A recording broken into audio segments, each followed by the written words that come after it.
বিজয় নিশান আমরাই তুলি, সুর তুলি আমরা বিজয়ে, মুক্তির মিছিলে আমরাই সৈনিক, আমরা আতঙ্ক জালিমে। বিজয় নিশান আমরাই তুলি, সুর তুলি আমরা বিজয়ে, মুক্তির মিছিলে আমরাই সৈনিক, আমরা আতঙ্ক জালিমে। বিজয় নিশান আমরাই তুলি, সুর তুলি আমরা বিজয়ে, মুক্তির মিছিলে আমরাই সৈনিক, আমরা আতঙ্ক জালিমে। অশান্ত দাবানলপুরে করে খাপ জবে আমরাই প্রথমে গর্জে উঠি, হয় না পিশাচার অসভ্য দানবের গর্জন রুখতে বক্ষপাতি।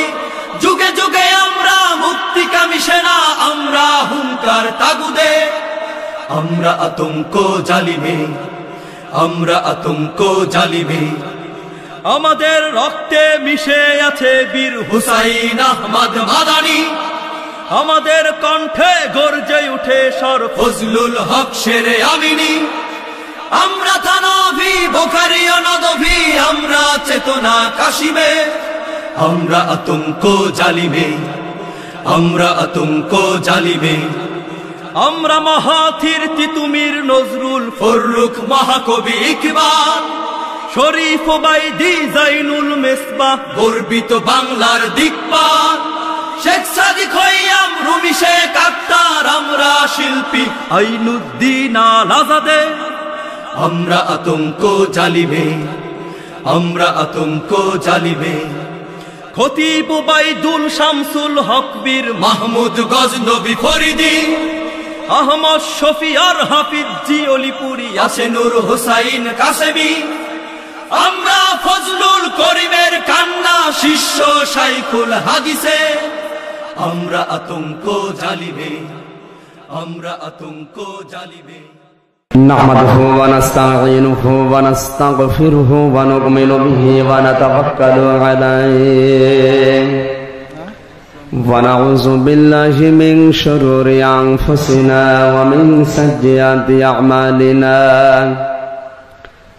من يهدي الله فلا مضل له ومن يضلل فلا هادي له ونشهد أن لا إله إلا الله وحده لا شريك له ونشهد أن سيدنا وحبيبنا ومولانا محمدا عبده ورسوله الذي أرسله بالحق بشيرا ونذيرا وداعيا إلى الله بإذنه وسراجا منيرا فقد قال الله تعالى في كلامه المجيد وبرهانه التوحيد أعوذ بالله من الشيطان الرجيم بسم الله الرحمن الرحيم منها خلقناكم وفيها نعيدكم ومنها نخرجكم تارة أخرى صدقت يا ربنا. عن عبد الله بن مسعود رضي الله تعالى عنه قال قال النبي صلى الله عليه وسلم ما تزال قدم بني آدم عبدي يوم القيامة حتى يسأل عن خمس: عن عمره فيما أفنى، وعن شبابه فيما أبلى، وعن ماله من أين اكتسبه وفيما أنفقه وعن علمه ماذا عمل فيه متفق عليه إن الله وملائكته يصلون على النبي يا أيها الذين آمنوا صلوا عليه وسلموا تسليما الحمد لله বাংলাদেশের ঐতিহ্যবাহী জেলা পাবনা ভাঙ্গরা থানার অন্তর্গত বেতওয়ান যুব সমাজ কর্তৃক আয়োজিত তাফসিরুল কোরআন মাহফিলের স্বনামধন্য সভাপতি, মঞ্চে বসা ওলামা ইকরাম, সামনে বসা মুসলমান ভাইরা, পর্দার আড়ালের সম্মানিতা মা এবং বোনেরা, প্রাণ প্রিয় পাবনাবাসী, আল্লাহর দরবারে শুকরিয়া জানাই যিনি কোরআন শোনার জন্য আমাদের নিয়ে এসেছে। যেটা আল্লাহর জন্য করা দরকার ওই কাজ যদি পৃথিবীর কাউকে দেখার উদ্দেশ্যে কেউ করে ও সঙ্গে সঙ্গে মুশরিক হয়ে যায়। মুশরিক কি জান্নাতে যাবে? যাবে? মুশরিকের কিন্তু ঈমান নেই তা না, মুশরিকের ঈমান আছে। আমরা যে ইকরার বিল লিসান, তাসদীক বিল জিনান, আমল বিল আরকান, এই তিনটি কথা এক জায়গায় করলে তাকে ঈমানদার বলা হয়। আবু জেহেল মুশরিক হয়ে মারা গেছে, এর কারণ দুইটা। ও আল্লাহকে বিশ্বাস করত যে আল্লাহ একজন আছে, তো পাশাপাশি আল্লাহ যেটা পারে, অনেক সৃষ্টির ভেতরে ওই গুণাগুণ আছে, ওই ক্ষমতা আছে, এইটাও সে বিশ্বাস করত। বদরের ময়দানে যাবার সময় কাবার গিলাফ ধরে কাঁদতেছে, কাবার মালিক তুমি একজন আছো আমি জানি, মুহাম্মদের বিরুদ্ধে যুদ্ধে যাচ্ছি, সত্যের পক্ষে যারা আছে তাদেরকে তুমি বিজয় দিও। আবু জেহেলের দোয়া দেখেন তো, ও যদি আল্লাহকে বিশ্বাসী না করবে এই দোয়া করবে?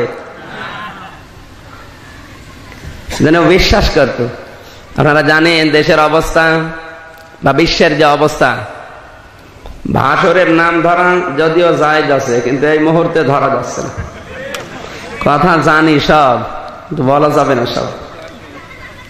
চারিদিকে কিরামান কাতিবিন বসে আছে, কথা বললেন কেন?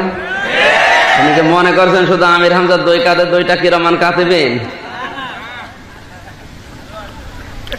যেই দিন প্রচার হয়েছে আমির হামজা আসতেছে, পাবনার ভাঙ্গরা প্রশাসন এবং গোয়েন্দা বিভাগ যারা, আপনারা হয়তো টের পাননি, আমার যে মোবাইল আছে এর মাধ্যমে আমি নিজেই জানতে পেরেছি কিরামান কাতিবিন আগে এসে ভরে গেছে। এই জন্য সব কথা জানার পরেও বলা যাবে না। আপনারা একটু বুঝবেন কোরআন কি বলতে চায়, নাকি লোক দেখানোর জন্য এসেছেন?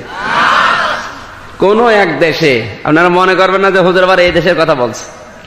কোন এক দেশে তিনটা লোক এক জায়গায় বসে, একজন মনের সুখে হাসতেছে, একজন মনের দুঃখে কাঁদতেছে, আর একজন কাঁদেও না হাসে না, চুপ করে বসে আছে।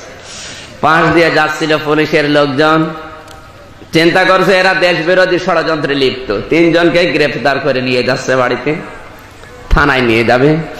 পথে সাংবাদিকের সাথে দেখা, ডাক দিয়ে বলে ভাই এদেরকে নিয়ে যাচ্ছেন, এদের অপরাধ কি? বলে এদের গুরুত্বপূর্ণ অপরাধ আছে, ভয়ঙ্কর অপরাধী এরা। সাংবাদিক বলে ভাই আমি একজন পেশায় সাংবাদিক, আমার রুজি রুটি এর ভেতরে, সকালবেলা রিপোর্ট লিখবো, কি লিখবো? এদের নামে কোনো মামলা আছে, হলিয়া আছে? বলে না। ধরে নিয়ে যাচ্ছেন, অপরাধটা কি ওইটা বলেন? বলে না, বলা যাবে না। সাংবাদিক তখন ওদের তিনজনের ভেতরে একজনকে বলে ভাই বলেন তো এদের অপরাধ কি, তোমাদের অপরাধ তোমরা বলো। একজন বলছে ভাই আমার কোনো অপরাধ নেই। ধরে নিয়ে যাচ্ছে কেন? আচ্ছা আমার অপরাধ এই যে আমি মনের দুঃখে কাঁদছিলাম, এই আমার অপরাধ। আবু জেহেল মুশরিক হয়ে মরার পেছনে কারণ কি ওইটা আগে জানতে হবে, কারণ আমরা যদি ওই রকম কোন আচরণ করি, ওর ঈমান ছিল আল্লাহর উপরে, আল্লাহকে বিশ্বাস করতো। আমা ইউমিনু আকসারুহুম বিল্লাহি ইল্লা হুম মুশরিকুন, সূরা ইউসুফ 13 নম্বর পারা 7 নম্বর পৃষ্ঠা 3 নম্বর লাইনে শেষ নাম্বার উপর 106 নম্বর আয়াত। আল্লাহ বলেন ওদের অধিকাংশ ঈমান ছিল, কিন্তু ওরা ছিল মুশরিক। কি ছিল? আজ বাংলাদেশে আমাদের ঈমান আছে, কিন্তু যদি মুশরিকের কোন আকীদা থাকে, ও যদি জাহান্নামে যায় আমাদেরকে জোরে বলে আবু জাহেলের দাড়ি ছিল, জব্বা ছিল, পাগড়ি ছিল, তসবি ছিল হাতে, সবই ওকে। আপনি তো শুধু ভাঙ্গরা মসজিদের ইমাম, ভাঙ্গরা মসজিদের সভাপতি। আবু জাহেল ছিল একেবারে মক্কার সভাপতি। এরপরও মুশরিক হয়ে মরার পেছনে কারণ দুইটা। এক নম্বরে কারণ হচ্ছে ইকরার বিল লিসান করেছে, মুখে পড়তো কালেমা, তাসদিক বিল জিনান, অন্তরে বিশ্বাস ছিল না ওটা আল্লাহ জানে, আমি বলতে পারবো, কিন্তু আমল বিল আরকান এইটা ছিল না। আজ আপনি বাংলাদেশের দিকে তাকান, অনেক হিন্দু পর্যন্ত ইকরার বিল লিসান করে। আমরা যে কালেমা পড়ে মুসলমানের দাবি করছি, অনেক হিন্দু পর্যন্ত কালেমা মুখ দিয়ে পড়ে। আমি নিজে দেখেছি, যখন বরিশালে পড়তাম ছোটবেলায়, লঞ্চে করে যাচ্ছি, নৌকায় করে, হঠাৎ উঠেছে ঝড়, আমরা ভয়ে পড়ছি লা ইলাহা ইল্লাল্লাহ, আর হিন্দু দাদা ও দেখছি পড়ছে লা ইলাহা ইল্লাল্লাহ। ডাক দিয়ে বললাম, দাদা দেখে মনে হচ্ছে অন্য ধর্মের, কালেমা পড়েন মানে? মুসলমান হয়েছেন। আমারে বলছে, দেখো ও কালি মালি দিয়ে এখন কাজ হবে না, কারণ যে ঝড় উঠেছে আল্লাহ লাগবে। ওরাও জানে যে ও জিনিসের কাজ না। আমারে বলছে কালী দুর্গা এখন হবে না, এখন আল্লাহ দরকার। ডাক দিয়ে বললাম, দাদা মুসলমান হয়েছেন কবে? বলে এখনো হয়নি। ওই যে স্বাধীনতা যুদ্ধের সময় মিলিটারির ভয়ে মুখস্থ করে রেখেছিলাম, আজও তাজা রেখে দিয়েছি, না জানি কবে স্টার্ট দিয়া লাগে। ইকরার বিল লিসান হিন্দুও করছে, আবু জাহেল এটা করেছে, এরপরও মুশরিক। কেন?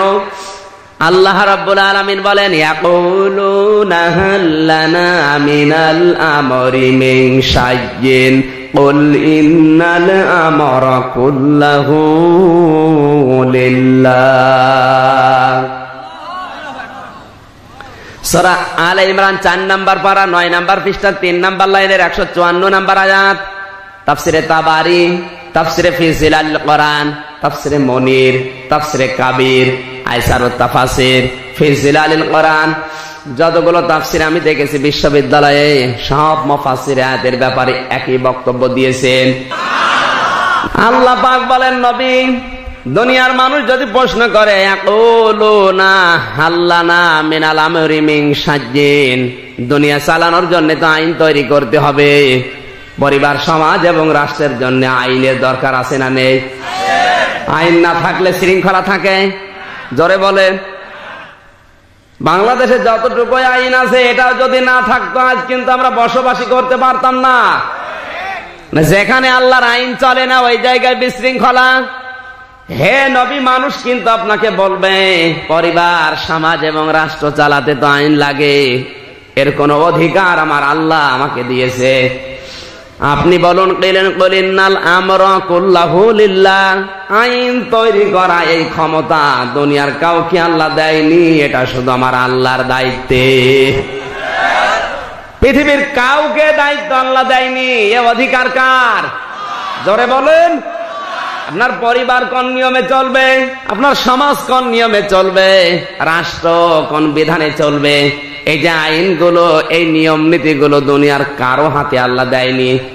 কারণ আল্লাহ যদি কাউকে দিত, ও হয় ব্যক্তি স্বার্থে, নাই দলীয় স্বার্থে, নাই যে নিজের স্বার্থে আইন বানাতো। জোরে বলুন।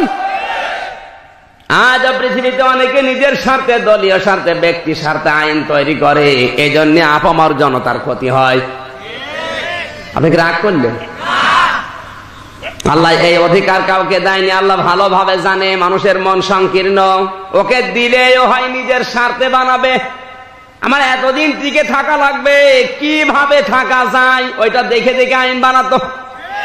আজ যেমন বানানো হয়েছে, এই জন্য আল্লাহ কাউকে অধিকারটা দেয়নি, আল্লাহ নিজের কুদরতি হাতে রেখে দিয়েছে। আল্লাহ বলেন, আমার ওই কুদরতটাই কোরআনের ভেতরে দিলাম, একটা দুইটা না, 500 আয়াত শরীয়তের বিধান। সুবহানাল্লাহ বলতে পারেন? 6666 আয়াত কোরআনে আল্লাহ দিয়েছেন, এর 500 আয়াত শরীয়তের বিধান। একটা যদি কেউ অস্বীকার করে, ওর সঙ্গে সঙ্গে আবু জেহেলের মতো মুশরিক।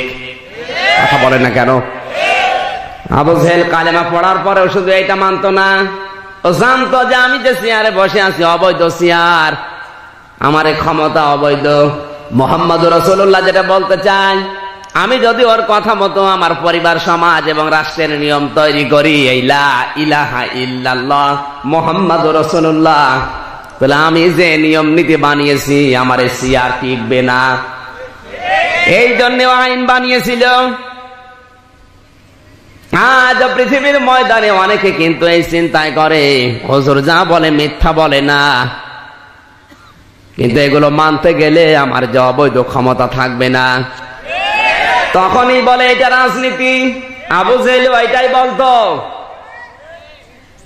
সব চলতে দেওয়া যাবে, কিন্তু কোরআনের এই কথা চলতে দেওয়া যাবে না।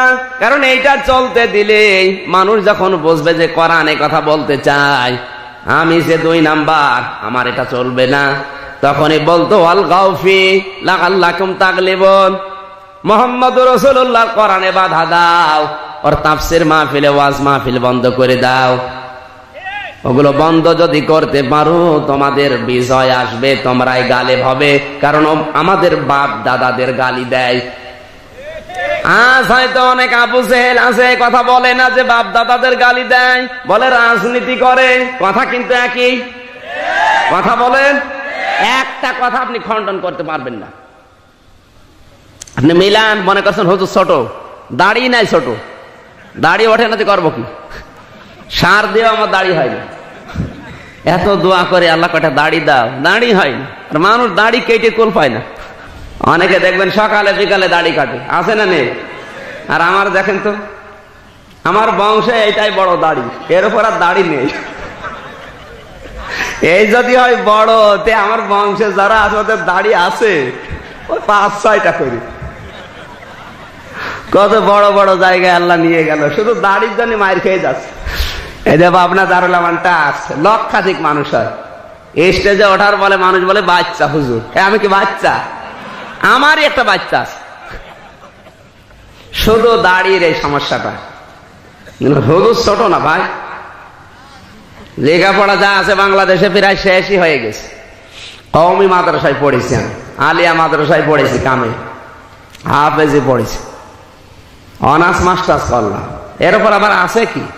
তারপর ওই বাচ্চা কাটছে না, নাকি দাড়ি লাগাবো? যা বলছে আমি দলিল দিয়ে আপনার একটা কথা খণ্ডন করতে পারবেন না। আপনারা তো ওখানে গ্রাম্য মানুষ। আমার আলোচনা শোনার জন্য আমার বিশ্ববিদ্যালয় স্যার যারা বসে থাকে স্টেজে, যদি ভুলই বলতাম শুনতো ওনারা? আপনি তো গ্রাম্য মানুষ, বিশ্বাস করেন আমি দলিল দিয়ে আয়াত, পারা, পৃষ্ঠা, লাইন, রুকু, সূরার নাম, তাফসীরের নাম, হাদিসের নাম, কোন পৃষ্ঠায় কোন লাইনে ইবারত সহকারে বলে দিচ্ছে। আপনি মিলাবেন, যদি আপনার ভেতরে থাকে পরিবর্তন হবে। আর এই জন্যই মাহফিল দিয়েছেন না লোক দেখানোর জন্য? এই জোরে বলেন। আমরা কিন্তু প্রথম ওই কথাটাই জানিয়েছি, যেটা আল্লাহর জন্য করবেন ওটা যদি লোক দেখানোর জন্য করেন আপনি কি? আর আবু জেহেল ওর 1 নম্বরে মুশরিক হয়ে মরার পেছনে কারণ এইটা। মুহাম্মদুর রাসূলুল্লাহর কোরআন শোনার পরে শুধু বলতো এটা বাপ দাদাদের বিরুদ্ধে গালি দেয়, আমাদের ধর্মকে কলঙ্কিত করে। আজ পৃথিবীতে যদি এই সেন্স নিয়ে কেউ কথা বলে, সে যেই হোক ও কিন্তু মুশরিক। 2 নম্বরে আবু জেহেল আল্লাহর চাইতে বেশি বুঝেছিল এই জায়গায়, কারণ আইন তৈরি করার ক্ষমতা কার? এটা যদি পৃথিবীর কেউ হাতে নিয়ে নেয়, দায়িত্ব নেয়, আমার আল্লাহর চাইতে বেশি বোঝে। কথা বলেন না কেন? বাংলাদেশে আজ যারা এই কাজে হাত দিয়েছেন, আপনি যদি হজও করেন, নামাজও পড়েন, আবু জেহেলের মতো মসজিদের সভাপতিও থাকেন, মুশরিক হয়ে মারা যাবেন। এতটুকু বোঝা গেছে নাকি আরো নিচে নামা লাগবে? অনেক শেষরা আছে, শেষরা বোঝেন, তাদের লজ্জা শরম নেই। ওদের আপনি যতই বলেন ও কিন্তু বুঝবে না। অনেককে অপমান করার জন্য হরতাল, অবরোধ, মানববন্ধন, কত কিছু করা হয়, ও অপমানই হয় না। আমি আগেই বলেছি ভাষণের নাম ধরা যাবে। অপমান যদি থাকে বোধ, তাহলে তো ওর মান থাকলে অপমান হবে। ও যদি মানই না থাকে, ও কিসের অপমান? এই জন্য আমরা অনেককে কিন্তু অপমান করতে পারি না, কারণ সম্মান নেই। মুশরিক হয়ে মারা যাবে, নাম যদি সলিমদ্দি কলিমদ্দি থাকে, যদি এই বিশ্বাস থাকে আবু জেহেলের মতো।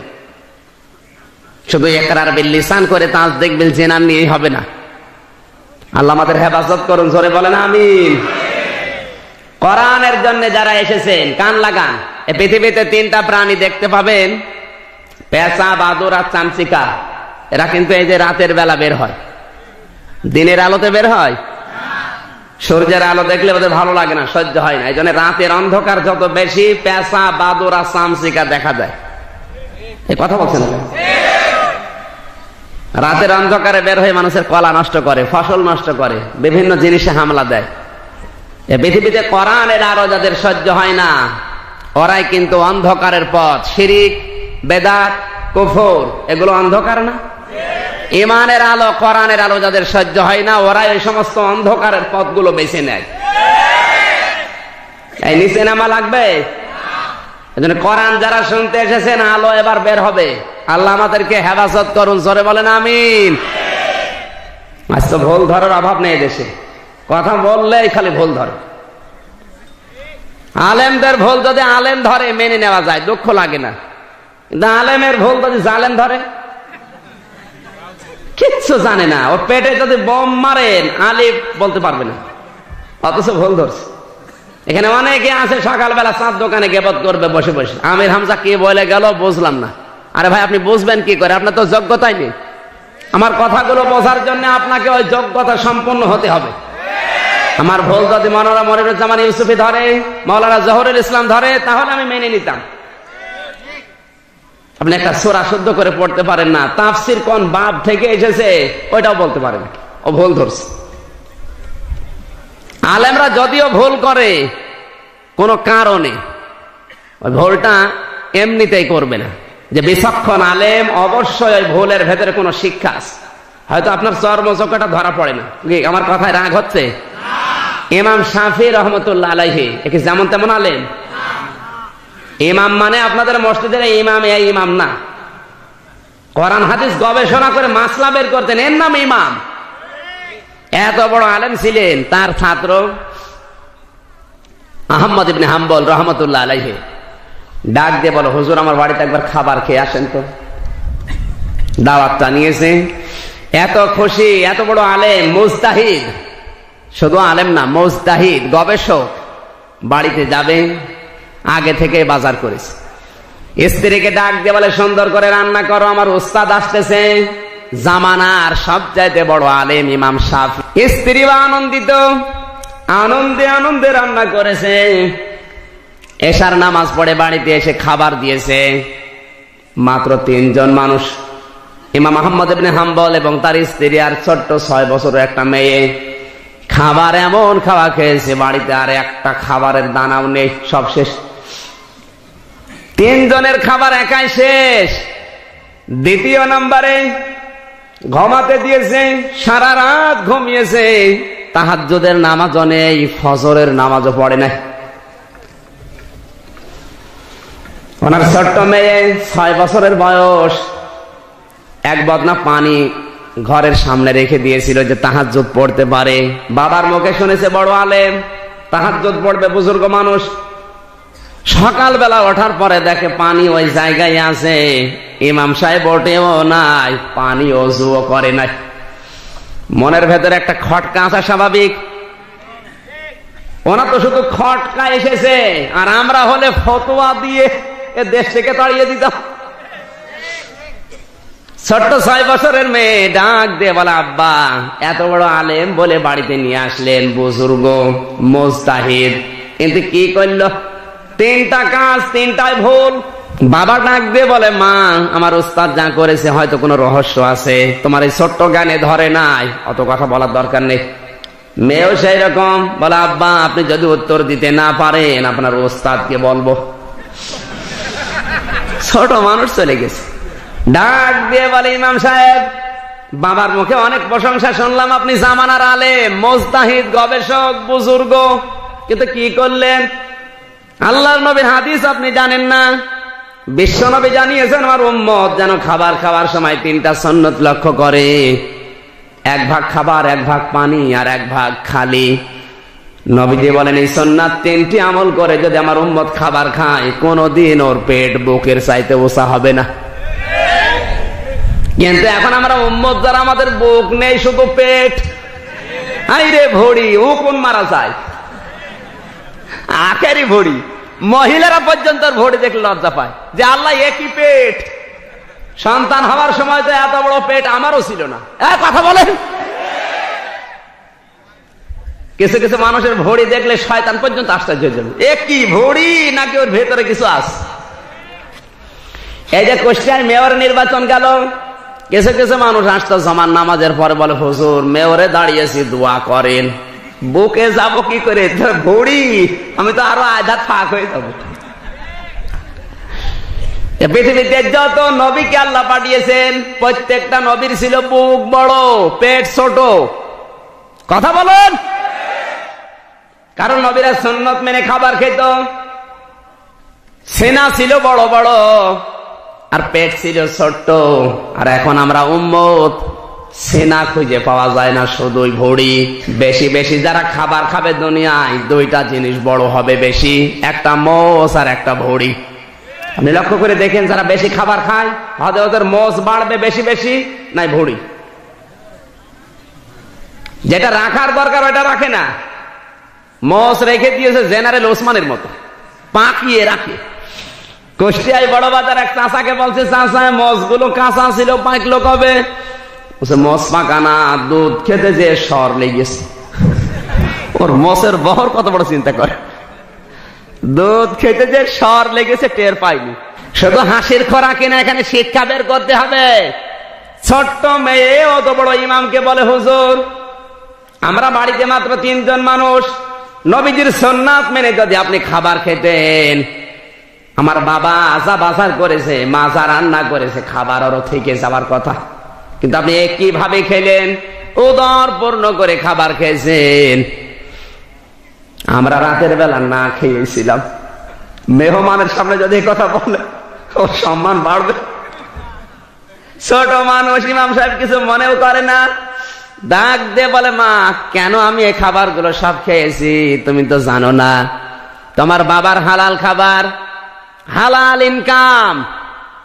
আমি কোনদিন এইভাবে পেট পুরে খাবার খাই না, 3 ভাগ করে আমার পেটকে খাবার আমি প্রতিদিন খাই, কিন্তু আজকে তোমার বাবার হালাল টাকার খাবার। আর তোমার মা একজন নেককারিনী মহিলা, এই নেককারিনী মহিলা ইবাদত বন্দেগীতে সময় কাটায়। তিনি যখন রান্না করেছে আর তোমার বাবার হালাল টাকার খাবার, খাবারটা সামনে আনার পরে দেখলাম খাবারের উপরে নূর চমকাচ্ছে। আর আমাদের খাবার আনলে নূর চমকায়। কথা বলে, বনের জমি ফাঁকি দেওয়া সম্পদ আরামে খাচ্ছে। অনেকে সুদের টাকা ছেড়ে রেখেছে এলাকায়, ওই টাকা আসে, ওই টাকা তোলে আর বড় বড় মাছ কিনে খায়। জোরে বলেন সুবহানাল্লাহ। নাউযুবিল্লাহ। কুষ্টিয়ার NS রোডে যান, আসরের নামাজ পড়ে অনেকে সুদের টাকা তুলতে বের হয়, অথচ আসরের নামাজ পড়ে এসেছে। যেখানে আমি নামাজ পড়াই, জমান নামাজ বড় মসজিদে, একবার দেখে একটা লোক বসে বসে তসবিহ টিপছে। বললাম, ভাই কি করেন আপনি সারাদিন বসে মসজিদে? বলছে, হুজুর আমার কোনো কাজ নেই। শহরে থাকতে হলে তো কাজ করা লাগে। বলছে, আমার বাবার জমি ছিল, বিক্রি করে 35 লাখ টাকা ব্যাংকে রেখে দিয়েছি, প্রতি মাসে ওখান থেকে 40,000 টাকা লাভ আসে। ওই লাভ তুলি খায় আর আমি আল্লাহ আল্লাহ করি, আমার কোনো চিন্তা নেই। তো সুদ কবিরা গুনাহ হবে। বলছে, হুজুর আমি জানি সুদ খেলে কবিরা গুনাহ হয়, আমি জানি, এই জন্য টাকা আমার নামে না, টাকা আমার বোন নামে। আর টাকাটা দেখেছিস বোন নামে, আমি শুধু বাজার করে নিয়ে আসি, বাবু রান্না করে আমি খাই, কোনো গোনা নেই। গোনা যদি হয়েও যায়, ওই যে জিকির করছে, এই জিকিরের সওয়াব আর এই গোনা কাটাকাটি, মাঝখানে জান্নাতে যাব ফাও। বাংলাদেশে আজ অধিকাংশ মানুষগুলো এই ধান্দায় বেশি আছে। দেখলে বোঝা যায় না, মনে হয় যে আকাশ থেকে পালিয়ে এসেছে, অথচ বনের জমি আত্মসাৎ করেছে, ভাইয়ের জমি নিজের নামে জল চাল দলিল করে লিখে নিয়েছে। না এলাকায় এসব নেই? কান খাড়া করে শোনেন, যে মানুষগুলো শরিক ফাঁকি দিয়েছেন, ভাই হোক, বোন হোক, মেয়ে হোক, জনগণ হোক, শরিক যারা ফাঁকি দেবে, 2টা ক্ষতি তাদের হবে। 1 নাম্বার, ওর ইবাদত বন্দেগী কবুল হবে না। 2 নাম্বার, মরণের সময় বেঈমান হয়ে মারা যাবে, ঈমান নসিব হবে না। সূরা নিসা 10 নম্বর আয়াতের ব্যাখ্যায় আছে, তাফসিরে তাবারি। দলিলগুলো লম্বা করে বলা যাচ্ছে না, এগুলো দেখে নেবেন। শরীক ফাঁকি দিয়ে কিয়ামত পর্যন্ত সেজদা দিলে একটা সেজদা আরো সেজদা তো দূরের কথা, মাথার উপরে উঠবে না। এখানে ফাঁকি দেওয়া আমরা বুঝি মনে করি শুধু ভাইয়ের জমি, বোনের জমি, মেয়ের জমি ফাঁকি দেওয়া, এইটাই না। কোরআনে কারিমে আল্লাহ ইয়াতামা দিয়েছেন। এতিম আবার দুই প্রকার। এতিম কয় প্রকার? জোরে বলে। আমরা বাংলাদেশে এতিম মনে করি কাদের? যাদের মা বাবা নেই, মনে করি এইটা এতিম। কথা বলে না কেন? কোরআনে কারিম তাফসিরে মুফাসসির ফি জিলালিল কোরআনে লিখেছেন আল্লামা সাইয়্যিদ কুতুব রাহমাতুল্লাহ আলাইহি, এতিম দুই প্রকার। এক প্রকার মা বাবা নেই, দুই প্রকার জনগণ ও সরকারের কাছে এতিম। সুতরাং জনগণের দায়িত্ব নেওয়ার পরে যদি কোনো দায়িত্বশীল মানুষের সম্পদ গুলো আত্মসাৎ করে, ওপর থেকে যা আসে সবই নিজের নামে করে নেয়, এই মানুষগুলো মারা যাওয়ার সময় বেঈমান হয়ে মারা যাবে, ঈমান নসিব হবে না। বাংলাদেশে দু একটা আছে না? নেই? আছে মানে আমরাই আছে মানে আমার ভাইরা, আমি শিক্ষা দিচ্ছিলাম, খাবারের প্রতি নূর দেখতে পেলাম, এই জন্যে কখন যে খাবারগুলো সাবার হয়ে গেছে আমি টেরও পাইনি মা। 2 নম্বরে তুমি মনে করেছ, প্রশ্ন করছে ইমাম সাহেব, তাহাজ্জুদের নামাজ পড়া এটা আল্লাহর ওলিদের শিয়ার। ওয়া মিনাল লাইলি ফাতাহাজ্জাদ বিহি নাফিলাতাল লাক। নবীকে আল্লাহ জানিয়েছেন, হে নবী, নফল নামাজটা, তাহাজ্জুদের নামাজটা আপনার উপরে অতিরিক্ত পড়বেন। আপনি নবীর উম্মত, এত বড় ইমাম, এত বড় আলেম, মুজতাহিদ, গবেষক, কেন তাহাজ্জুদের নামাজ পড়লেন না? ইমাম শাফি ডাক দিয়ে বলে, মা তুমি যা দেখেছো সঠিক। তুমি মনে করলে আমি সারা রাত ঘুমিয়েছি? কখনোই না। এশার নামাজ পড়ে খাবার খেয়ে যখন বালিশে মাথা দিলাম, আজকে তোমাদের বাড়িতে আসার সময় একটা মানুষ আমাকে একটা শরীয়তের মাসলা জিজ্ঞাসা করেছে। ওই মাসলাটা আমি গবেষণা করছিলাম, শোয়ার পর বালিশে মাথা দিয়ে গবেষণা করতে করতে ওই একটা মাসলা বের করতে সারা রাত কেটে গেছে, আমার ঘুম হয়নি। এই জন্য নবী জানিয়েছেন, আলেমের ঘুম আর যারা মূর্খ মানুষ আবেদ, এদের সারা রাত ইবাদত আমার আল্লাহর কাছে সমান। ওরা ঘুমায় না, কেন ঘুমিয়েছে ওইটাও বোঝো না। ডাক দিয়ে বলে, ইমাম সাহেব লক্ষ্য করে দেখলাম আপনি ফজরের নামাজও আদায় করলেন না। কারণ যদি নামাজ আদায় করবেন তাহলে তো আমাদের অজুর পানি নষ্ট হবে। ঘরের সামনে অজুর পানিটা রেখে দিলাম, পানি তো 1 ফোঁটাও খরচ হয়নি, আপনি অজু করেননি, নামাজও পড়েননি। ইমাম শাফি ডাক দিয়ে বলে, মেয়ে, হে আমার মা, ফজরের নামাজ আমি আদায় করেছি, কিন্তু লক্ষণীয় বিষয় তুমি মনে করলে অজুর পানিটা নষ্ট হয়নি কেন? এখানে এইভাবে আছে কেন বলবৎ অবস্থায়? তোমাদের এলাকায় প্রবেশ করার পরে দেখলাম এলাকায় পানি সংকট বেশি, কিন্তু আমি যেহেতু এশার নামাজ আদায় করে ওই মাসলাটা গবেষণা করতে করতে সারা রাত পার হয়ে গেছে, ফজরের নামাজের আজান পর্যন্ত আমার ঘুম আসেনি, আমার ওযুও নষ্ট হয়নি। এজন্য ওই ওযু দিয়েই ফজরের নামাজটা আদায় করে নিলাম। যে পানিটা আছে ওইটা দুনিয়ায় যারা আছে ওদের কাজে লাগবে। সুবহানাল্লাহ বলতে পারেন নাই? এরা ভুল করে কোন কারণে, ওইটা হয়তো আপনার চোখে ধরা পড়ছে না, অথচ আজ আমরা ভুল ধরার উস্তাদ হয়ে গেছি। আমি যে কথাগুলো বলছি গবেষণা করবেন, যে কোনো কথা বলে ওখান থেকে একটা শিক্ষা বের করি। আজ আমরা পেশা বাদুরা চামচিকার মতো আচরণ করছি। কোরআনের আলো, দিনের আলো আমাদের ভালো লাগে না, সহ্য হয় না। শিরিকের অন্ধকারের পথ, বেদাতের অন্ধকারের পথ, এগুলো আমাদের আজ পছন্দ হচ্ছে। আজ বাংলাদেশে অনেকগুলো বেদাত, শিরিক যেগুলো চালু হয়েছে পীর নামে কিছু কলঙ্ক ভণ্ড দ্বারা। কোরআন শরীফের ভেতরে 13 জায়গা এরকম আছে যেখানে শরীয়তের কোন মাসলা মাসাইল সম্পর্কে আমার আল্লাহ প্রশ্ন দিয়েছেন। এ কান লাগাবেন, এই এলাকায় আছে, এই জন্য আমি বলছি। যেখানে শরীয়তের কোন বিধান, মাসলা মাসাইল আল্লাহর নবীকে মানুষ জিজ্ঞাসা করবে, সঙ্গে সঙ্গে আমার আল্লাহ জানিয়েছেন, হে নবী আপনি বলুন। কে বলছে?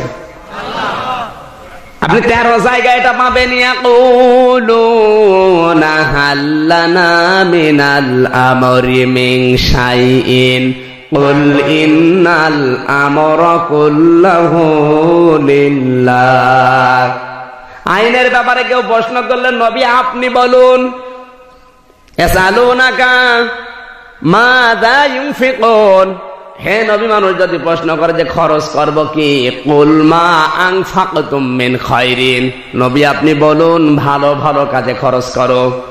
ইয়াকুলুনা হাল্লানা ইয়াসালুনাকা আনিল আহিল্লাহ, চাঁদ বাড়ে কেন কমে কেন, এই চাঁদটা কেন উঠেছে, নবী আপনি বলুন কুল হিয়া মাওয়াকিতু লিন-নাসি ওয়াল হজ, এই চাঁদ না, এটা হচ্ছে পৃথিবীর ক্যালেন্ডার।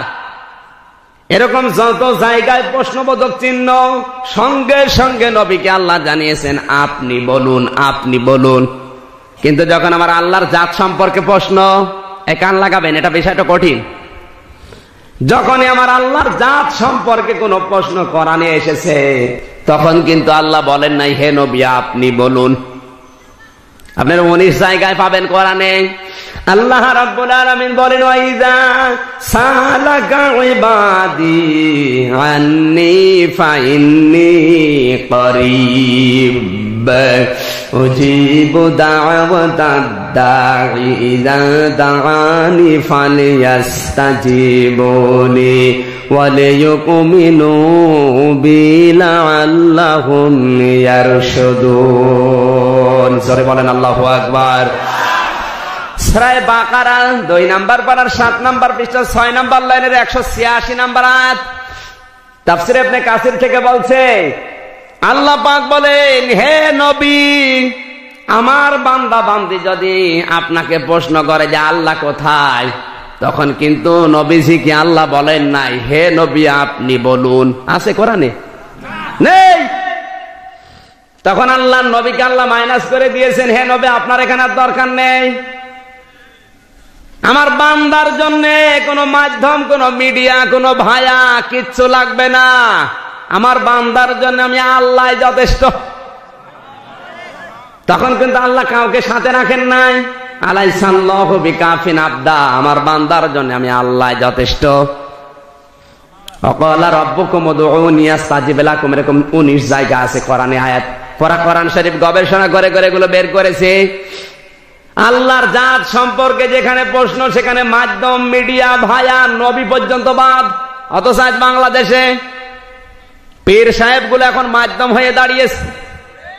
গ্রাম অঞ্চলে এটা বেশি, যার পীর নেই তার পীর শয়তান। ওরে শয়তান, আল্লাহর কাছে যাওয়ার জন্য কোনো মাধ্যম দরকার নেই। সরাসরি আপনি আল্লাহকে সেজদা দেবেন, সরাসরি রুকু করবেন, হাত তুলবেন সরাসরি কার কাছে?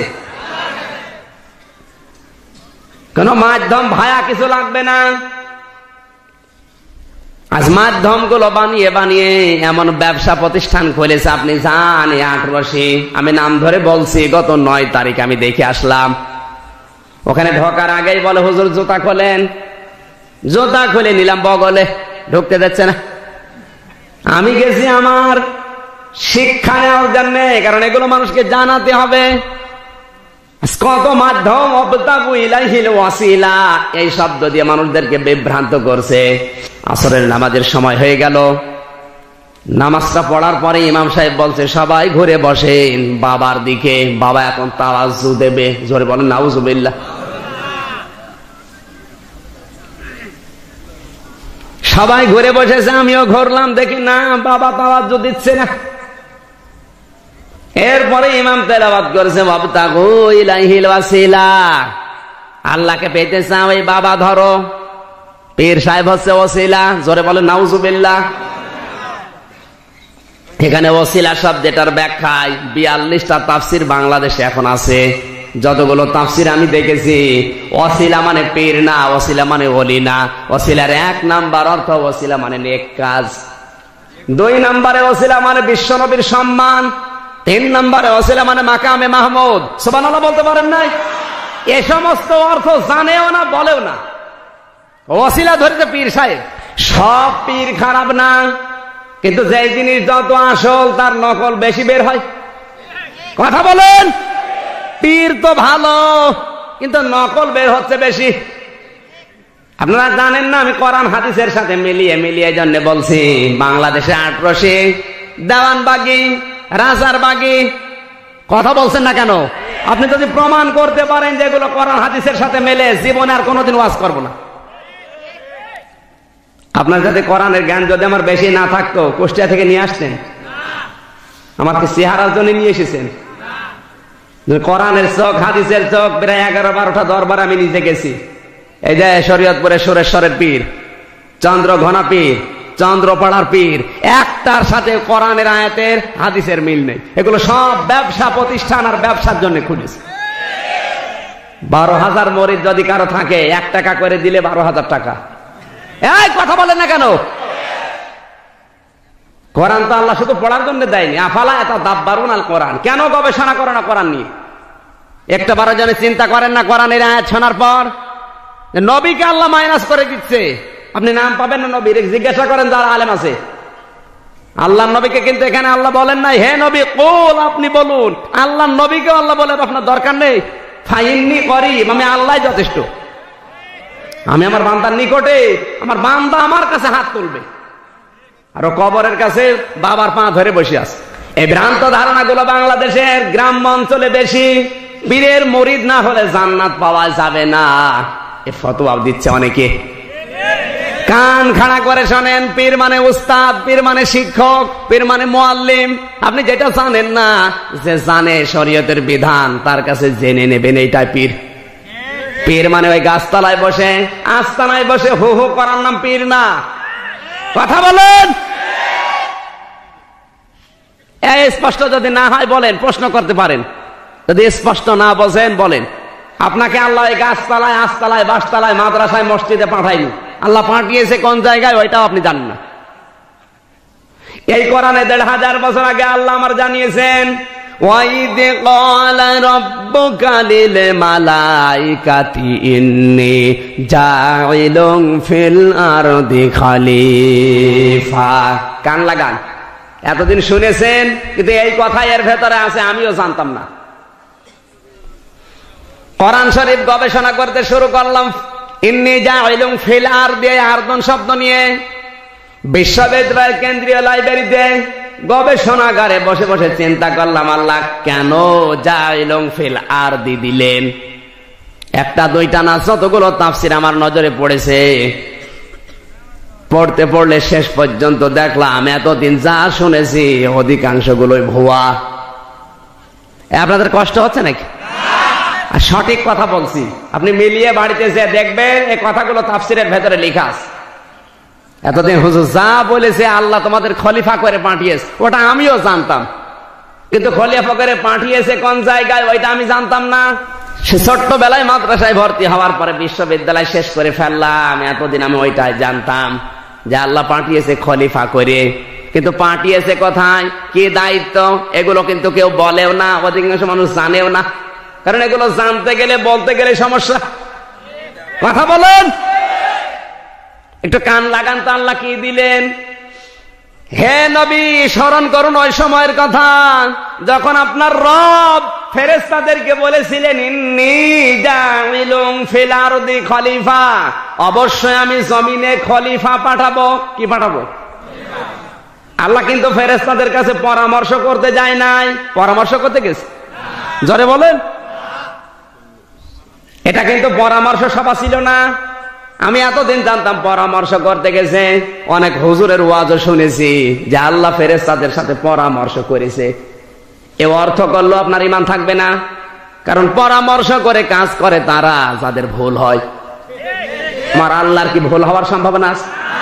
জোরে বলেন। আর আল্লাহ যে পরামর্শ করে নাই তার বাস্তব প্রমাণ ইন্নী। ইন্নী মানে শুধু নিশ্চয় না।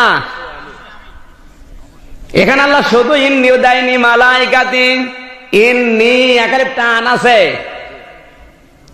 অবশ্যই আমি সিদ্ধান্ত নিয়েই ফেলেছি। সিদ্ধান্ত নেওয়ার পর আবার পরামর্শ করা লাগে? এই কথা বলেন। দুনিয়ায় যে কোনো বিষয়ে সিদ্ধান্ত হয়ে গেলে তারই কত কদর হয়ে যায়। আমার আল্লাহ সিদ্ধান্ত কি যেমন তেমন বিষয়? আপনি দেখবেন বাস্তবতায় এই বাংলাদেশে ম্যাজিস্ট্রেট কোর্ট যদি কোনো রায় দিয়ে দেয়, সিদ্ধান্ত নেয়, আপনি যদি বলেন এই সিদ্ধান্ত আমি মানি না, আপনার বিরুদ্ধে কিন্তু রাষ্ট্রদ্রোহী মামলা হবে। আপনি এতটুকু বলতে পারেন যে রায় আমি ন্যায় বিচার পাইনি, আমি উপরে যাব, যান আপনি জজ কোর্টে যান। জজ কোর্ট থেকে যদি পাবনার জজ কোর্ট থেকে আপনার বিরুদ্ধে রায় আসে, আপনি বলতে পারবেন আমি মানি না, এতটুকু বলতে পারবেন আমার মনোপুত রায় হয়নি, আমি উপরে যাব। যান আপনি কোথায় যাবেন? হাইকোর্টে যান। হাইকোর্ট থেকে যদি আপনার বিরুদ্ধে রায় আসে, বলতে পারবেন আমি মানি না, এতটুকু বলতে পারবেন আমি ন্যায় বিচার পাইনি, আমি উপরে যাব। যান আপনি কোথায় যাবেন? সুপ্রিম কোর্টে যান। সুপ্রিম কোর্ট থেকে বাংলাদেশের প্রধান বিচারপতি এস.কে. সিনহা,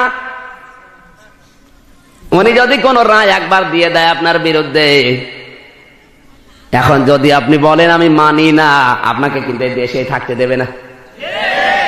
হয় আপনার জায়গা জেলখানা নাই, এই দেশের নাগরিকত্ব বাতিল করে দেশ থেকে তাড়িয়ে দেবে। কথা বলুন।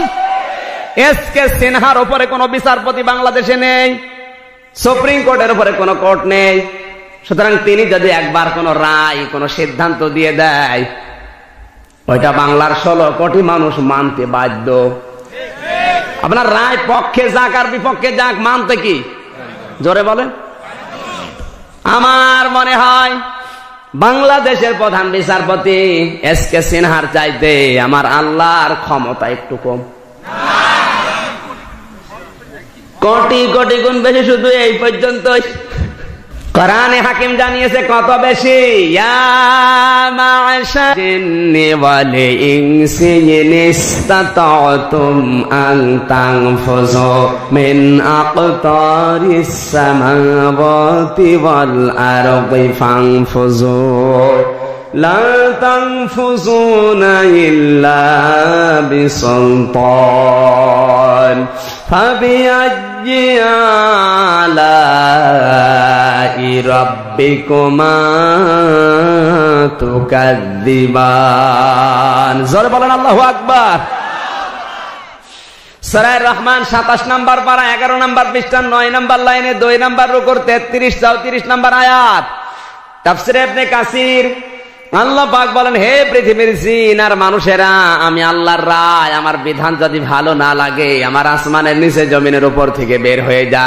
কোথায় যাবে? যেখানে যাবে ওই জায়গা কার?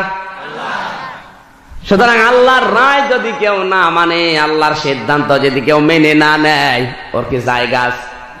কথা বলেন। আমার আল্লাহ কিন্তু পরামর্শ করতে যায় না, আল্লাহর রায় যেটা ওইটাই ফাইনাল। এই জন্য আল্লাহ ইন্নি দিয়েছেন। সিদ্ধান্ত ফাইনাল করার পরে আবার কিসের পরামর্শ বলেন? তাহলে আল্লাহ কেন গেল? এই জন্যই তো তাফসীর মাহফিলে আসতে হয়, এই জন্য কোরআনের মাহফিলে আসা লাগে। আর এই জন্য কোরআনের মাহফিলে আসলে প্রতিটি সেকেন্ডে আমার আল্লাহ সওয়াব দান করে, এমনি নাই। এই কারণে আপনি মনে করছেন এসে বসে থাকলাম আর সাপের কাহিনী শুনলাম 2.5 ঘন্টা, সওয়াব মনে হয় ভরে যাবে। কোরআনের মাহফিলে আসলে সেকেন্ডে সেকেন্ডে সওয়াব হয়। এই কারণে, কারণ কোরআন গবেষণার বিষয়। একটা আয়াত নিয়ে যদি কেউ 1 ঘন্টা গবেষণা করে, 60 বছর নফল ইবাদতের চাইতে বেশি সওয়াব আল্লাহ দিয়ে দেয়। এ মর্যাদা কিসের? না আমির হামজার? জোরে বলুন। কেন আল্লাহ গেলেন? ফেরেশতাদের কাছে পরামর্শ চাইও নাই, অথচ ফেরেশতারা নিজের পক্ষ থেকে একটা একটা করে পরামর্শ দিতে আরম্ভ করেছে। আল্লাহ কিন্তু বলেন নাই।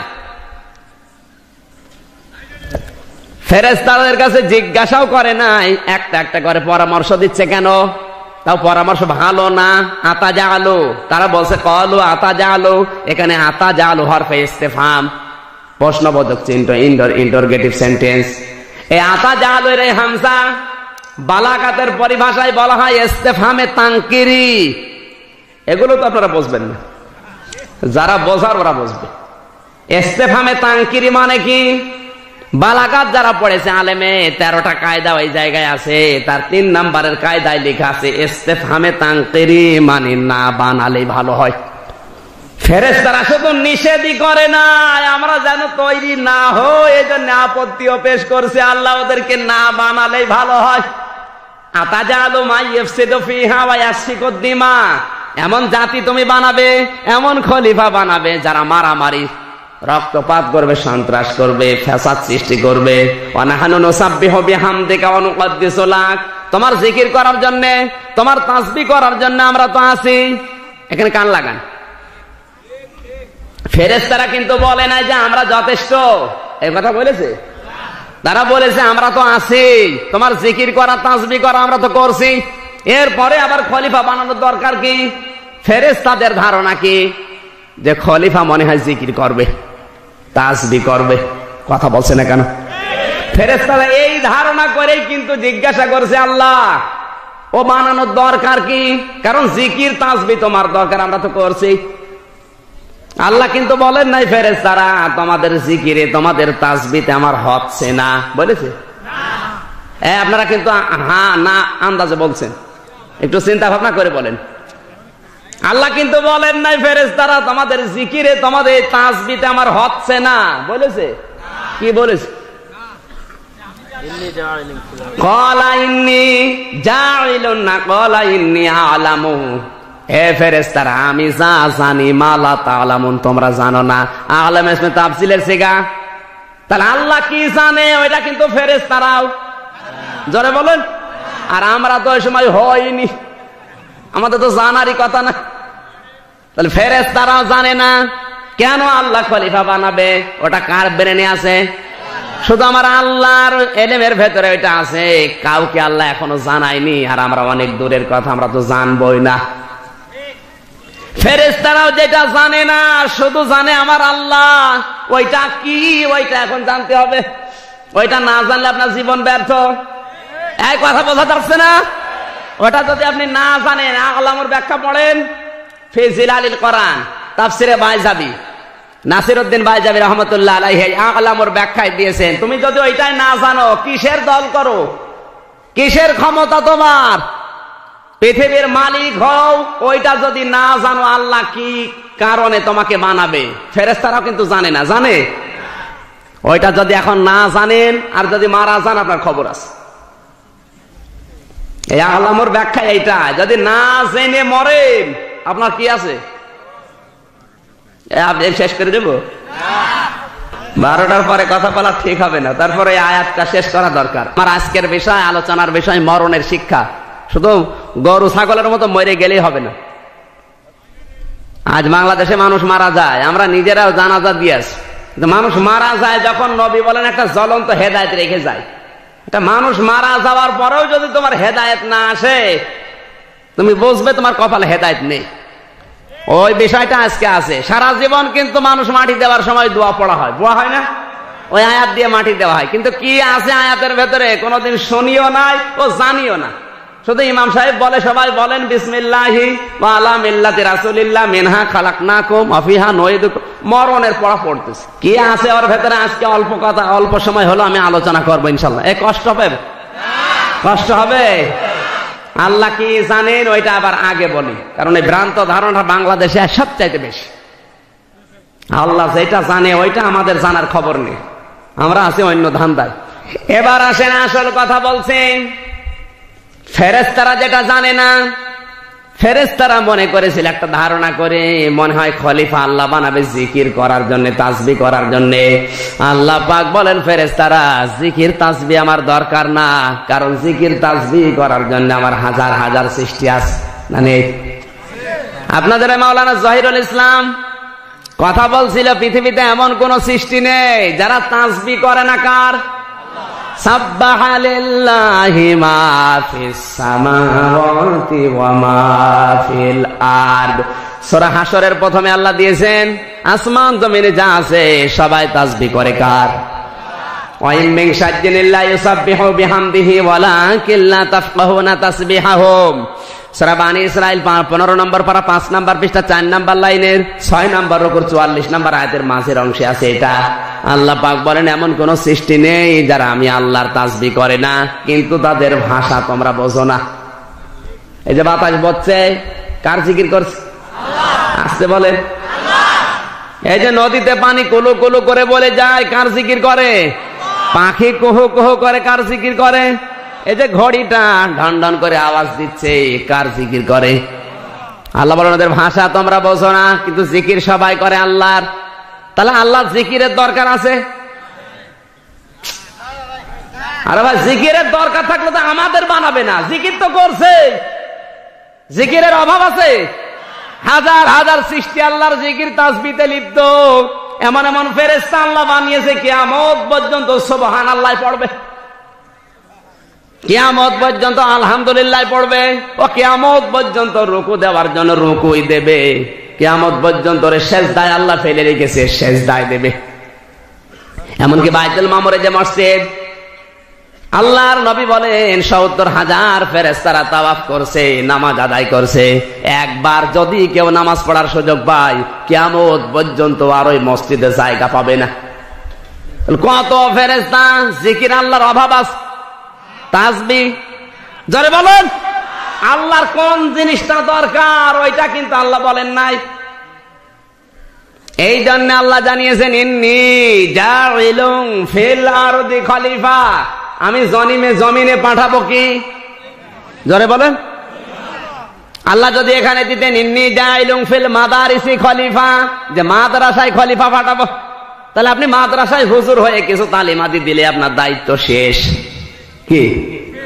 আল্লাহ যদি বলতেন ইন্নী জাইলুন ফিল মাসাজিদি খলিফা, যে মসজিদে খলিফা পাঠাবো, যে মসজিদে বসে বসে কিছু জিকির আজকার করলে, এই মসজিদ ওই মসজিদ ঘোরাঘুরি করলে আপনার দায়িত্ব। আল্লাহ যদি বলতেন ইন্নী জাইলুন ফিল খানকা খলিফা, খানকায় খলিফা পাঠাবো, তাহলে আপনি খানকায় বসে বসে শুধু জিকির করলে আপনার দায়িত্ব। কথা বোঝা যাচ্ছে না? আল্লাহ ওই সমস্ত নাম না দিয়ে ফিল আরদি দিলেন কেন? আল্লাহ বলেন আগে জমিনে যা, কারণ তোকে খলিফা বানিয়েছি জমিনের। আজ বাংলাদেশে খলিফা যারা জমিনে আছে,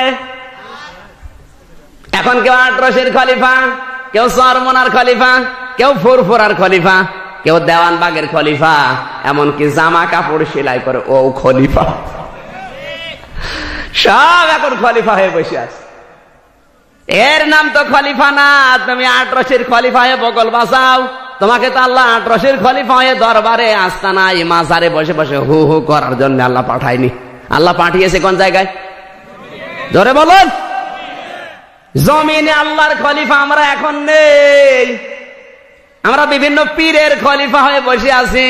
কারণ জমিনে আল্লাহর খলিফা যারা আসবে তারা মায়ের খাবে। কথা বলুন।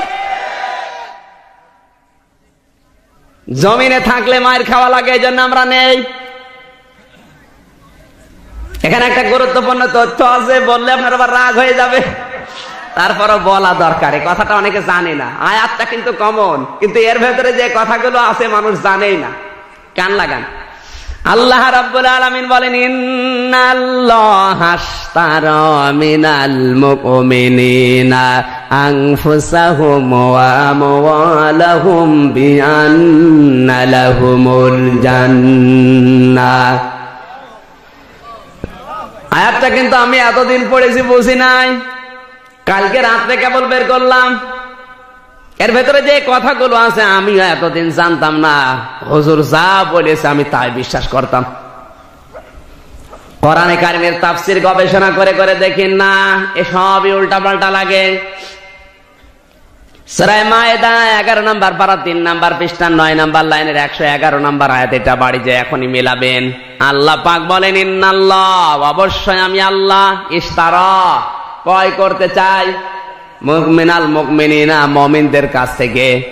এখানে কিন্তু আল্লাহ একটা বেচা কেনার বিষয় বোঝাচ্ছেন। কিসে? পৃথিবীতে আমরা জানি যে কোনো জিনিস বেচা কেনা করার শর্ত 4টা। কয়টা? কয়টা? একজন বিক্রেতা থাকবে, একজন ক্রেতা থাকবে, একটা মাল হবে, এমনকি ওর একটা মূল্য থাকবে। এ কথা বলছে না কেন? এখানে ক্রেতাকে আরো জোরে, বিক্রেতা আমরা না, কারা এখানে আমার আল্লাহ দিচ্ছেন ইন্নাল্লাহ আশতারা, অবশ্যই আমি আল্লাহ কিনতে চাই মিনাল মুমিনিনা মুমিনদের কাছ থেকে। আল্লাহ কিন্তু কাফেরের নাম দেয়নি।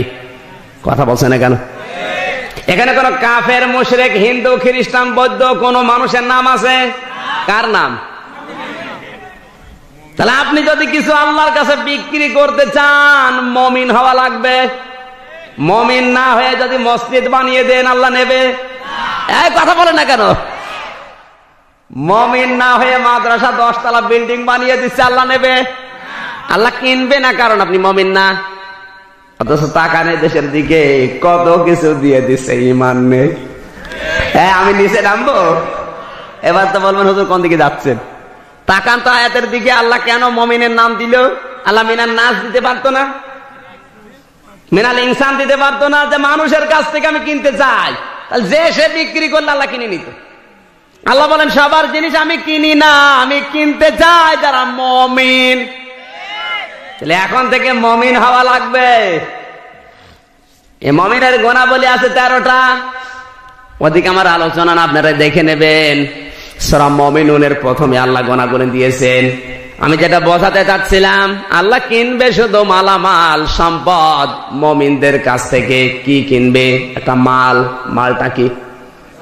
আনফুসাহুম ওয়া আমওয়ালাহুম। প্রথম নম্বরে জীবন, তারপরে সম্পদ। কথা বলেন। তাহলে আপনার সম্পদ এবং মাল জান আমার আল্লাহ কিনতে চাই। যদি মুমিন হতে পারেন, এর একটা মূল্য আছে।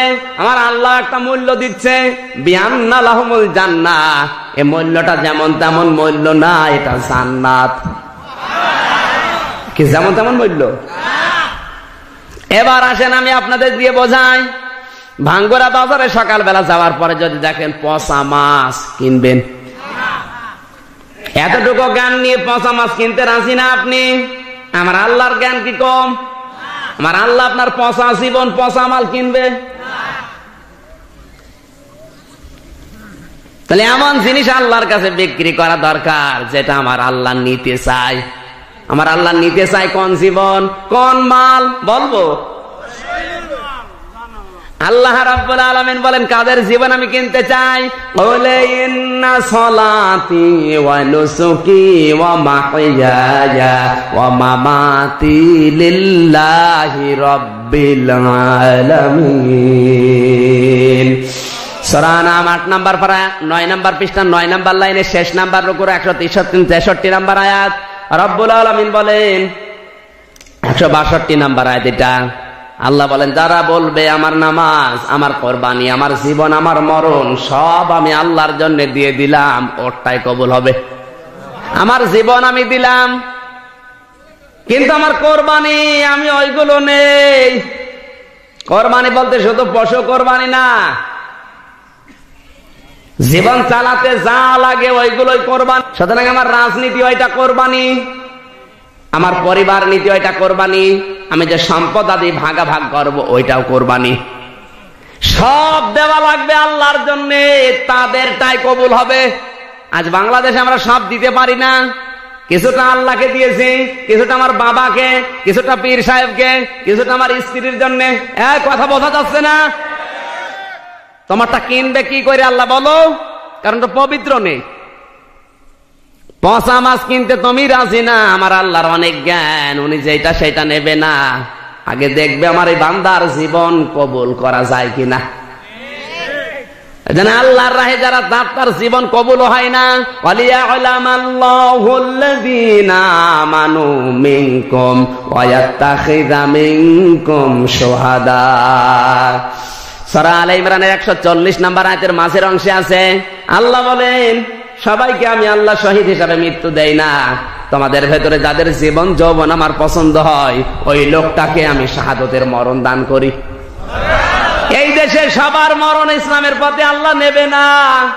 ওই লোকগুলো জীবন আল্লাহর কাছে পছন্দ হয়েছে, যে মানুষগুলোকে ইসলামের জন্য আজ হত্যা করা হচ্ছে। তোমার তো মরণ হয় না, চামড়া জড়ো হয়ে যাচ্ছে, তাও আজরাইল দেখে না। কথা বলছে না কেন? আর যুবক মানুষ টাটকা অবস্থায় চলে যাচ্ছে। আল্লাহ বলেন জীবন যৌবন আমার কাছে পছন্দ হয়েছে। ওয়ালিয়ালামাল্লাহুল্লাযীনা আমানু মিনকুম ওয়া ইয়াত্তাখিযা মিনকুম শুহাদা। তোমাদের ভেতরে সবার জীবন আল্লাহর কাছে কবুল হবে না। কিছু কিছু ইমানদারের জীবন আল্লাহর কাছে ভালো লাগে, ওই জীবনগুলো আল্লাহ তুলে নিতে চায়। আর আমরা উল্টা ধারণা করি, ও দোষ না থাকলে এমনি ওরে মারে। আমি নিচে নামবো? শুধু আয়াত শোনা না, এখান থেকে শিক্ষা বের করেন আপনি কি দিচ্ছেন আল্লাহকে। এবার আসেন আয়াতের মূল কথায়, জান আর মালের মালিককে জোরে বলেন, কারণ আমরা তো বেঁচে দিয়েছি। জান আর মালিক, মালিক আমার আল্লাহ হয়ে গেছে। জান্নাতের মালিককে, জান্নাতের মালিক আল্লাহ, মানে আল্লাহর কাছ থেকে তো কিনেই নিয়েছি, বিনিময়ের হিসাবে আল্লাহ জান্নাতটা দিয়েছে।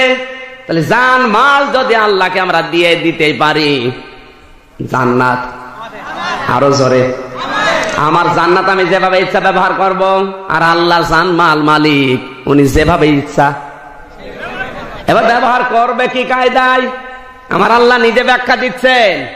এই ব্যাখ্যাটা কিন্তু দুনিয়ার কোন মানুষের কাছে আল্লাহ ছেড়ে দেয়নি। এই কান লাগান, এখানে শিক্ষা আছে। এখানে কিন্তু আমার আল্লাহ এই ব্যাখ্যাটা দুনিয়ার কোন মানুষের হাতে ছেড়ে দেয়নি। এই জন্য আল্লাহ নিজে ব্যাখ্যা করছেন, ইউকাতিলুনা ফি সাবিলিল্লাহি ফায়াকতুলুনা ওয়া ইউকতালুন। ইউকাতিলুনা কেন দিলেন আল্লাহ? আল্লাহ যদি ইজাহিদুনা দিতেন, এবার যারা আলেম আছে তাদের বলছি, ইজাহিদুনা আল্লাহ কিন্তু দিতে পারতেন, যে জিহাদ করো, বলতে পারতেন না? ইজাহিদুনা যদি আল্লাহ দিতেন, যে যে দলে আছে ওই দলের দিকে টেনে নিয়ে যেত। যারা তাবলীগ জামাত করে ওরা বলতো ঈমান আমলের মেহনত করা, যারা পীরের মুরিদ ওরা বলতো জিকির করে আত্মশুদ্ধি করা, যারা আজ ইসলামী আন্দোলন করে ওরা বলতো মারামারি করা। কথা বলেন, যে যেই লাইনে আছে ওই লাইনে টেনে নিয়ে যেতে আল্লাহ রাস্তাকে। আল্লাহ এই জন্য ইজাহিদুনা দেয়নি। আল্লাহ বলেন ইউকাতিলুনা ফি সাবিলিল্লাহ, ওই জানমাল আমি আল্লাহর রাস্তায় ব্যয় করবে। কোন ভাবে জানো? যেহেতু ফি সাবিলিল্লাহ, রাস্তা কার? আল্লাহ। এই রাস্তায় তুমি কি করবে? মেহনত, আত্মশুদ্ধি, মারামারি, আন্দোলন কি করবে? আল্লাহ ইউকাতিলুনা শব্দটা পড়েন, ইজাহিদুনার ব্যাখ্যা 99টা হয়, কিন্তু ইউকাতিলুনার অর্থ একটাই। ইউকাতিলুনা মানে কতল করা, মোকাবেলা করা। কথা বলেন। আল্লাহ বলেন মারামারি করতে হবে আমার রাস্তায়, কারণ এই রাস্তাটাই। আর আমরা নাম শুনলে নাক সিটকায়। আল্লাহ বলছেন ইউকাতিলুনা ফি সাবিলিল্লাহ, আমার রাস্তা মারামারি করা লাগবে। আর মারামারি করতে আসলে কি হয়? এখানে আল্লাহ প্রথম দিয়েছেন ফায়াকতুলুনা, আগে মারবে, ওয়া ইউকতালুন এরপরে মরবে। আগে মার খাবে তা না। আজ আমরা সারা বিশ্বের দিকে তাকান, আগে কিন্তু মায়ের খাচ্ছে। মায়ের আমরা দিতে পারি? আরে মায়ের মানে শুধুমাত্র এই লাঠি দিয়ে মারা না, শুধু গুলি মারা না, শুধু অস্ত্র দিয়ে মারা না। মায়ের মানে অনেক রকম মায়ের হয়। আজ মিডিয়া গুলো দিয়ে পৃথিবীর ইহুদি, খ্রিস্টান, মুশরিক যারা আছে আমাদেরকে মারছে। ভারতের 36টি চ্যানেল বাংলাদেশে এখন চলছে, আমাদেরকে মারছে না ওরা? পরিবারগুলো ধ্বংস হয়ে গেল। আমরা কি আমাদের চ্যানেলগুলো ওদের দেশে চালাতে পারি? আল্লাহ বলেন আগে মারবি, এরপরে মরবি। ওরা চ্যানেল দিয়ে তোদের মারে, ওদের মিডিয়া দিয়ে, ওদের পত্রিকা দিয়ে, স্যাটেলাইট দিয়ে, প্রযুক্তি দিয়ে তোদেরকে মারছে। তোরা আগে মার ওইগুলো দিয়ে, এরপরে মর। আর আমরা ওইগুলো নেই, আমরা বলে দুনিয়ার কাজ ওইগুলো। ওরে শয়তান, দুনিয়ার কাজ যদি হবে, বিশ্ব নবী নিজে প্রযুক্তি ব্যবহার করেছেন সর্বপ্রথম। নবুয়ত পাওয়ার পরে লাল কাপড় উড়িয়ে দিয়েছিলেন পাহাড়ে। এটা কি মিথ্যা কথা? বেদায়া নেহায়া কিতাব পড়েন, আর রাহিকুল মাকতুম, আসহাবুস সিয়ার, সিরাত বিশ্বকোষ, সিরাত ইবনে হিশাম। পড়াশোনা তো করে না, কোন বাবা কি বুঝিয়েছে ওইটাই মনে করে যে একেবারে আল্লাহর উপরে। আপনি পড়েন তো এই কিতাবগুলো কি লেখা আছে? বিশ্ব নবী সর্বপ্রথম প্রযুক্তি ব্যবহার করলেন, লাল কাপড় উড়িয়ে দিলেন। কি কাপড়? এই মিথ্যা কথা এটা। লাল কাপড় কেন উড়ালেন? ওই সময়ের প্রযুক্তি ছিল লাল কাপড়। কারণ ওই সময় যদি কেউ লাল কাপড় পাহাড়ে উড়িয়ে দিত, মানুষ বুঝতো যে লোকটা বিপদে আছে। সবাই এক জায়গায় এসে জিজ্ঞাসা করতো কি হয়েছে ভাই আপনার? নবীজি চিন্তা করলেন মানুষ এক জায়গায় করা দরকার নাকি? লাল কাপড় উড়িয়ে দেওয়ার সঙ্গে সঙ্গে কাফেররা সব এক জায়গায়। আল্লাহর নবী বললেন তোমরা জানো না একদল সৈন্য বাহিনী পাহাড়ের পেছনে, তোমরা যদি আল্লাহর কালিমা মেনে না নেওয়ার আক্রমণ করবে। এক জায়গায় মানুষ জড়ো করে নবী তাওহীদের কালেমার দাওয়াত দিলেন। আজ আমি এখানে কথা বলছি, খুব বেশি হলো 500 লোক। এটা যদি আজ ইউটিউবে দিতে পারেন, ইন্টারনেটে, ফেসবুকে, পত্রিকায়, স্যাটেলাইটের মাধ্যমে প্রযুক্তি ব্যবহার করে যদি আপনি ছড়িয়ে দিতে পারেন, এই কথাগুলো মুসলমানের কাছে তামাম বিশ্বে পৌঁছাতে 1 মিনিটের সময় লাগবে না। নবী যদি প্রযুক্তি ব্যবহার করতে পারে ইসলাম প্রচার করার জন্য, আর আমরা করতে গেলে হারাম হারাম, এজন্যই তো ওরা প্রযুক্তি হাতে নিয়েছে। আজ একটা মিডিয়া, একটা চ্যানেল, একটা স্যাটেলাইট আমাদের হাতে নেই, আমরা হারাম হারাম বলে ছেড়ে দিচ্ছি, আর ওরা ওইগুলো দিয়ে আমাদের মারছে। আমাদের পরিবারটা আজ জাহান্নাম। যে পরিবারই মনে করছেন হুজুরের পরিবার ভালো আছে, সব পরিবারগুলো আজ ভারত দখল করে নিয়েছে। বাংলাদেশ আজ 43 বছরে যেটা পারে নাই, ভারত এই 5 বছরে এই স্টার জলসা, স্টার প্লাস দিয়ে বাংলাদেশটা ঝলসিয়ে দিয়েছে। হুজুরি কি আর না হুজুরি কি, সারাদিন বসে বসে মেয়েরা এখন ওই সিরিয়াল দেখে, আর স্বামী আসলে প্র্যাকটিস করে। তুমি জানো না তোমার মেয়ে হয়েছে কিরণমালা আর আমি কটকটি। মেয়েগুলো এখন কি কিরণমালা, তাকান ওদের পোশাক হয় ওই রকম। বিশ্ববিদ্যালয় উন্মুক্ত জায়গা, আমি যদি এগুলো নাই জানি তো মানুষকে সতর্ক করবো কি দিয়ে? আমি যদি মসজিদের ভেতরে খানকায় বসে, আল্লাহ যেখানে আমাকে পাঠায়নি ওই সমস্ত জায়গায় বসে হো হো করে, আমার দায়িত্ব হবে? আল্লাহ পাঠিয়েছে জমিনে, জমিনে থাকা লাগবে, কি হচ্ছে ওইটা দেখো। আর জমিনের দিকে তাকান, সবগুলো জালেমদের হাতে। এই যে ইসলামিক ফাউন্ডেশনের যে ডিজি, কি নাম যেন, শামীম মোহাম্মদ আফজাল বললে গোনা হবে, ওর নাম মোহাম্মদ বললে কবিরা গোনা হবে। কুলাঙ্গার। ফেসবুক যারা ব্যবহার করে, ইন্টারনেট এখনই ঢোকেন, ইউটিউবে, আমার মোবাইলে আছে। বাংলাদেশের চলচ্চিত্র জগতের নায়িকা পরিমণি, ওর নিজের ছোট মেয়ে। চিন্তা করেন তো ভাই, বাংলাদেশের ইসলামিক ফাউন্ডেশন, শেখ মুজিব ইসলামী ফাউন্ডেশন গঠন করেছিল জনগণের কাছে যেন কোরআন হাদিস পৌঁছিয়ে যায়, আর তার একটা মহাপরিচালকের মেয়ে বাংলাদেশের সিনেমা জগতের নায়িকা। আপনি কোন জায়গায় কি সুবহানাল্লাহ পড়ছেন? আপনি দোষ তো শামীম আফজালের না, দোষ আমাদের। কারণ আজ আমরা জমিনে নেই, কেউ খানকায়, কেউ মসজিদে, কেউ মাদ্রাসায়, কেউ দরবারে, আর ওরা জমিন ফাঁকা পেয়েছে 180 মাইল বেগে চালাচ্ছে, মন মতো জমিন চালাচ্ছে আজ। এই জন্য উল্টা পাল্টা বুঝবেন না, জমিনে থাকা লাগবে, নয়তো আপনার জীবন যৌবন আল্লাহ কবুল করবে না। আল্লাহ পাঠিয়েছে সেই জায়গায়, ওই জায়গায় আস।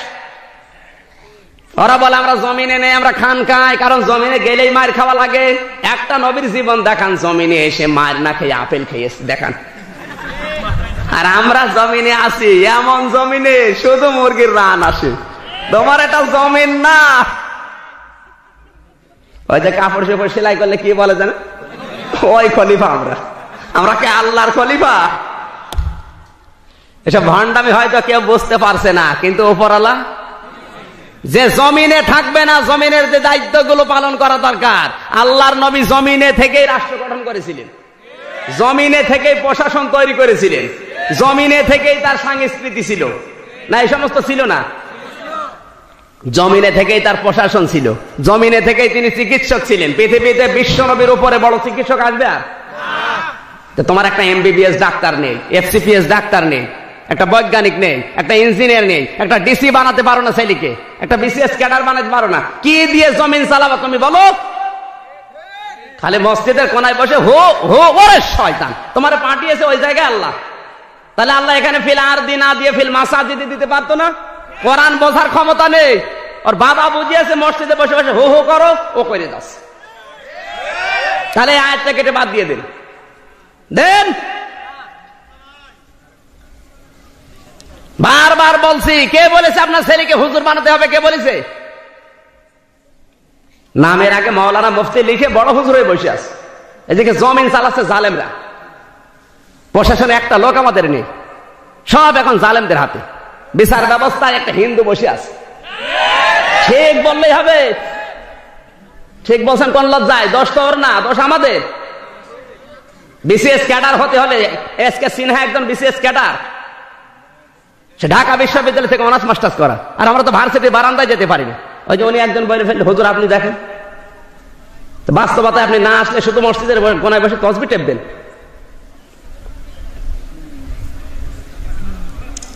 হুজুর কিছু জানে না, হুজুর ভার্সিটির মাল, সব খবর হুজুর কাছে আছে। আজ আমাদের কিচ্ছু নেই হাতে। ফাঁকা জমিন নিয়ে বসে আছি, জালেমরা মন মতো চালিয়ে যাচ্ছে। যেখানে আল্লাহ পাঠিয়েছে ওই জায়গায় আসো, যদি না আসো খবর আছে। আপনি যাই মনে করেন 23 নাম্বার পারা, 13 নাম্বার পৃষ্ঠা, 9 নাম্বার লাইনে 4 নাম্বার রুকু, 26 নাম্বার আয়াতের প্রথম অংশে আল্লাহ দিয়েছে। তাফসিরে তাবারিটা দেখবে, তাফসিরে মনির বাংলায় পাওয়া যাচ্ছে সব। আমি গুলো থিওরি গুলো বলছে, এগুলো দেখে নেবেন। কেন আল্লাহ জমিনে খলিফা করে আপনাকে পাঠালেন, আপনাকে ওই সমস্ত জায়গায় না পাঠিয়ে কেন পাঠিয়েছেন, এর কারণগুলো সুলাইমান নবীর নাম দিয়ে দিয়ে আল্লাহ জানিয়েছেন। ইয়া দাউদ, হে দাউদ, ইন্না জাআলনাকা খলিফাতান ফিল আরদ, তোমাকে আমি জমিনে পাঠালাম কি করে? খালি এক স্পষ্ট কথা, এর ভেতরে কোনো তো জড়তা নেই। এরপরও যে মানুষ বোঝে না কেন, আমার তো বুঝে আসে না। আল্লাহ যদি কোনো জড়তা শব্দ দিত তাহলে হয়তো আবার মধ্যে কষ্ট হতো। আল্লাহ দিয়েছেন ইন্না জাআলনাকা খলিফাতান ফিল আরদ, এর জন্য আবার কারো কাছে ব্যাখ্যা শুনতে যাওয়া লাগে? এরপরও এখন আপনি করবেন না, গায়ে জ্বর আছে নাকি না কোনো কারণ আছে বলেন না মেনে নেবার? খালি এতটুকু কারণে আপনার শক্তি সামর্থ্য আছে, এখন আপনি পাওয়ারে আছেন, এই জন্য মানবেন না। আল্লাহ বলেন পাঠালাম তোমাকে জমিনে খলিফা করে, কি করবা? আঙ্গুল চুষবা? কি করবা? ফাহাকুম বাইনান নাসি বিল হক, মানুষের ভেতরে ন্যায় বিচার করবা। কি বিচার? কার ভেতরে? গরু ছাগলের ভেতরে? মানুষের ভেতরে। একটু বিবেকের কাছে প্রশ্ন করেন তো, মানুষের ভেতরে ন্যায় বিচার করার মতো কোন যোগ্যতা আমাদের হাতে আছে এখন? মারা গেলে কি জবাব দেবেন তারপরে চিন্তা ভাবনা করে মরেন। খালি মানুষ মারা গেলে মাটি দেবেন, জান্নাত চলে যাবে। মিনহা খালাকনাকুম, মাটি দিয়ে তোমারে বানিয়েছে। আল্লাহ কিন্তু দুর্বল পয়েন্টে আঘাত দিয়েছেন। কে দিয়ে বানিয়েছে? কেন মাটির কথা দিলেন? সোনা দানার কথা না দিয়ে মাটির কথা দিয়েছে। মানুষ যেন অহংকার না করে, কারণ তো জন্মের রহস্য কি? মাটি, যার উপরে মানুষ পায়খানা করে, প্রসাব করে, কথা বলেন, এই জিনিস দিয়ে তৈরি হয়ে এত বাহাদুরি আসে কোত্থেকে? এই জন্য আল্লাহ দুর্বল পয়েন্টে আঘাত দিয়েছে। অনেকগুলো কথা এই জায়গায় আছে। মিনহা খালাকনাকুম, এই মাটি দিয়ে আল্লাহ তোমাকে বানিয়েছে। অফিহা নুঈদুকুম, এই মাটির ভেতরে তোমাকে রেখে গেলাম। এর ভেতরে রাখার পরে কি হবে? 3টা প্রশ্ন আছে, এক একটা প্রশ্নের ভেতরে অর্থ আছে 5টা করে। মিনহা নুখরিজুকুম তারাতান উখরা, এই মাটি থেকে কিয়ামতে আল্লাহ তুলবে। কেন তুলবে আর তোলার পরে কি হবে? আল্লাহ রাব্বুল আলামিন এ শুধু আয়াত পড়া না, এর ভেতরে যা শিক্ষা দিয়েছেন আমল করার তৌফিক আমাদের যেন দান করেন। আমিন। বারাকাল্লাহু লানা ওয়া লাকুম ফিল কোরআনিল